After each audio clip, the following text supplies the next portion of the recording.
So I'm just picking up where I left off. This is for the Idaho 4 Moscow murders trial. There was a redacted hearing that happened on January 23rd, and it became unredacted.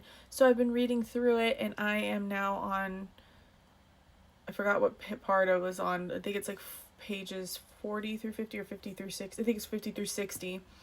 And if you haven't seen the previous parts, please go watch that below before you watch this one. Now, there's some really good information in here. That's why I really wanted to read this with you guys. Read it to you, summarize it, and give you the deets. Now, where we left off, Anne was examining Riley Nowlin, who is the forensic lab manager for the Meridian Lab, where the DNA specimens were sent in this case. Now, she was saying she signs a memorandum of understanding, so when they get the samples, she says when we receive the preliminary reports, they look over, ensure all the pieces are present, and then authorize the payment of the invoice for the testing. And that's essentially her role. Now, she talks about forensic investigative genetic genealogy as the acronym called FIG, F-I-G-G. And so she said, who did the FIG work? She facilitated the bid process, so that what they go through is they ask how much it's going to cost, and they kind of get different bids from different places for this testing to be done, and then it has to go through an approval process. So she said she facilitated the bid process, a part of evaluation team, and the division of purchasing determined who will win the bid. She said that ISP has a contract with she asked, does ISP have a contract with Othram Labs? And she said they were the winning bid, but they're under contract with the Division of Purchasing. She only developed scope of work, developed profiles, uploaded to public genealogy databases, and she did a written report, which they look to see.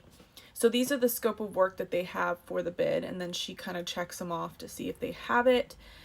So that was developing the profiles and a written report, which includes a header, a date, case number, page numbers, etc.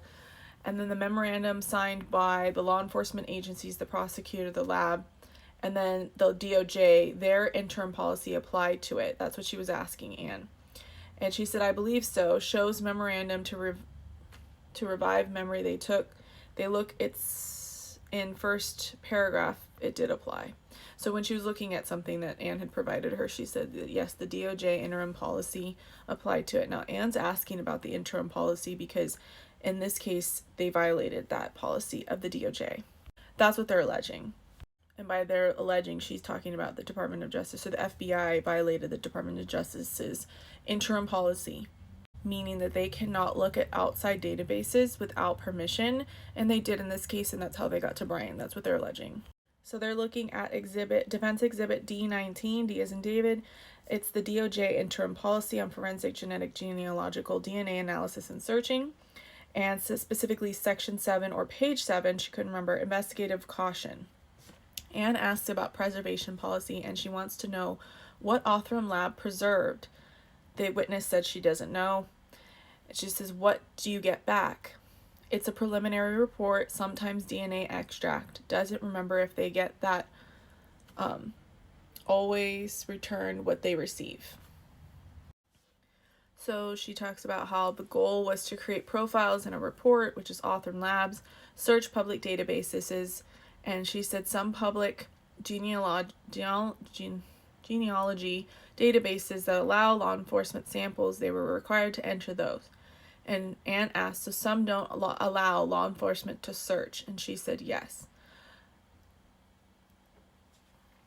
Anne asks to the witness, were you aware Othram Labs was just stopped from doing further work? And she said yes. Before produced the result, she said no.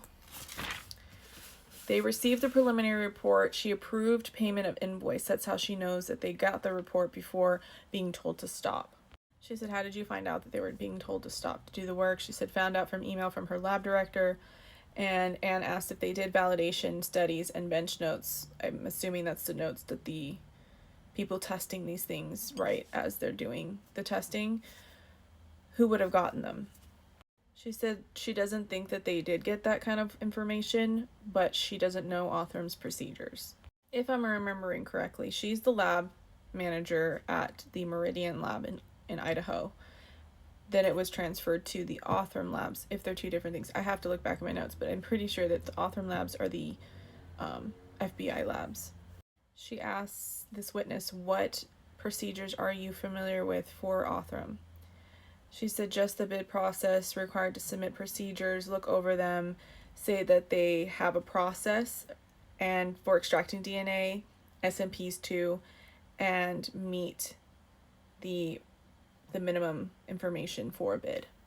And that she's not qualified to render an opinion or study, just to check for if they have them. Now Anne moves on to the trash pull that happened in Pennsylvania. She said that they received evidence from it, not involved in decision to do one, asked what items are good to pull for DNA, and offered suggestions. Now Anne asked what were the instructions you were given, and I wrote the quote because I thought it was very interesting to actually directly quote this. So the discussion was a person of interest had been developed and to analyze the items from the trash to determine if they could be inclusive of the DNA profile that was developed from the knife sheath, unknown male A. What about the rest? That's what I want to know. What happened? That was my note. What about the rest? Because it's like they're only testing the knife sheath, but we know now that there was DNA samples in other parts of the house, not necessarily the glove because that was found later, but the railing did have blood from the first to the second floor, did have blood on the railing. So eventually they would have tested the glove as well from outside, but that existed at the time that they investigated the scene. So why wasn't that tested too at the same time as the knife sheath for unknown male B, I believe it was. She says that they received these samples on December 28th, 2022. She didn't perform the testing. Yes, they were male profiles. How many? She said she doesn't know. There was a male profile E that was taken from the trash, which was indicative of a parent or child of the profile from the knife sheath. So we're on page 60 is where I'm noting right now, but didn't know Brian's name on December 28th is what she was saying. And that Anne asked, and here's the kicker, are you aware that Brian Kohberger's DNA was in the trash? And she said she was not aware. That she was not aware of his name on December 28th. She also asked on December 28th, were you aware that not male E, which is indicative of Brian's father, but another male profile had been identified, which I'm assuming is Brian's profile, so they already had his DNA, so why did they... That's what brings into question, why are they doing all this genetic genealogy work, right? This family tree. If Brian's DNA was found in the trash too. Now she talked about the major component of that profile with a minor female. And she said, sounds correct. Later returned to Brian Kohberger. We didn't perform that comparison. Why? And Anne starts to say, didn't you and I, meaning the witness and her, have a discussion just a few days ago? She said, we did. Did you tell me that you knew that it was Brian Kohberger's DNA?